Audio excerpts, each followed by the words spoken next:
এই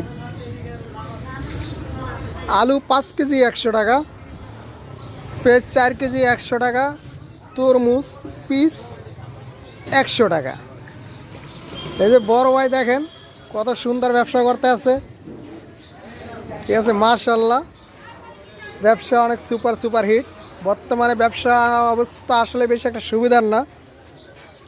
অবশ্য আপনারা জানেন বহির্বিশ্বে যুদ্ধ চলতে আছে, এই কারণে ব্যবসা মানে একটু বর্তমানে খারাপ যাইতে আছে। তারপর আলহামদুলিল্লাহ দেশি পেঁয়াজ 4 কেজি 100 টাকা, আলু 5 কেজি 100 টাকা। এই দেখেন ভাই আবার তরমুজ উঠাইছে, তরমুজ পিস 100 টাকা কইরা, ঠিক আছে, মাশাআল্লাহ। ভাই একটু বলেন তো ব্যবসা বাণিজ্যর অবস্থা কেমন যাইতে আছে?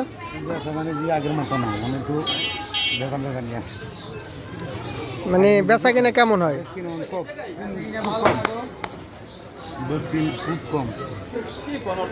শুনতে পারলেন ভাই, ব্যবসা বাণিজ্য যখন অবস্থা মানে বেশি একটা সুবিধা না, মানে বেচা কিনা নাই, মানুষের টাকা পয়সা নাই, মানে অন্যরকম চলতে আছে দেশে।